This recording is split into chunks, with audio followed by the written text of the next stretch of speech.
սահմանադրությունից հանի անկախության հռչակագրումը եւ գնա ԵԱԿ Մինսկի խմբի լուծարմանը։ Հայաստանը պատրաստ է կատարել այս նախապայմանները, հայտնի է, որ բազմիցս կառավարության անդամները անդրադարձել են այս թեմային։ Հայաստանը միարժեքորեն պատրաստ է կնքել խաղաղության պայմանագիրը, ընդ որում նախապայմաններ որպես ես այդ հնչեցված մտքերը չեմ դիտարկում եւ կարծում եմ, որ կառավարությունն էլ չի դիտարկում։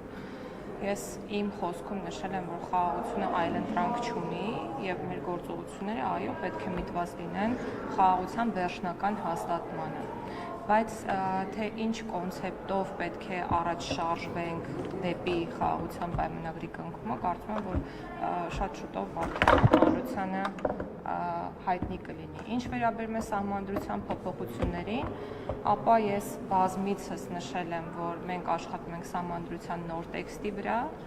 այս պահին տեքստի մասով, ինչպես նախկինում մանրամասներ ասել չեմ կարող, բայց շատ կարևոր է մի շեշտադրում, որ այդ տեքստը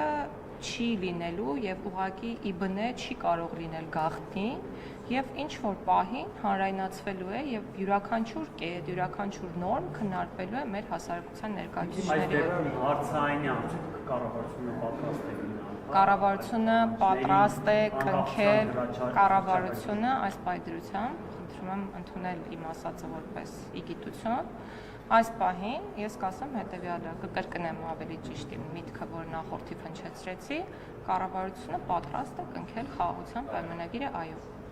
Առանց այդ նախապայմաններին կառավարությունը պատրաստ է կնքել խաղաղության պայմանագիրը։ Սա ձեր պատասխանն է Ալիևին։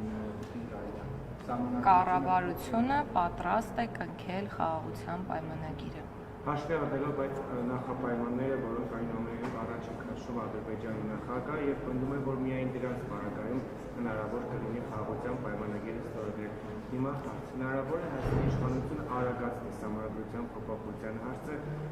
եւ ավելի արագ իրականացնել այդ փոփոխությունները եւ ոչ թե Եթե խոսքը նոր սահմանադրության մասին է, ապա դա պարզ առաջադրանք չէ, որը կարելի է կատարել 1, 2 կամ 3 ամիսների ընթացքում եւ դա մասնագետների տևական աշխատանք է պահանջում եւ այս ժամկետներ նախորդիվել եմ նշել, խոսքը 8-ից 10 ամսվա մասին է եւ չեմ կարծում, որ նոր սահմանադրության տեքստ հնարավոր է այդ ժամկետից ավելի շուտ ունենալ։ Անկախության հռչակագիրը մնալ։ Ես ինչպես ասել եմ, որ չեմ կարող այդ մասին որևէ դիտարկում անել, այնպես էլ այսօր կասեմ նույնը եւ չեմ անի որևէ դիտարկում։ Ինչպիսին է դա պիտի մնա, դա պիտի դուրս գա։ Իմ անձնական տեսակետը համապատասխանում է Սահմանադրական դատարանի տեսակետին, որը բազմիցս քննարկվել է։ Տիկին Գայլյան, ազգային ժողովում, որ այս թեմայով իջեցրից ենք կանում, ասացիք, որ հստակություն դեռ չկա։ Այս պահին արդեն որոշակի ժամանակ է անցել։ Հռչակագիրը հանելու եւ թողնելու հետ կապված այդ հարցի քննարկմանը հասել եք թե ոչ։ Ոչ։ Շնորհակալություն։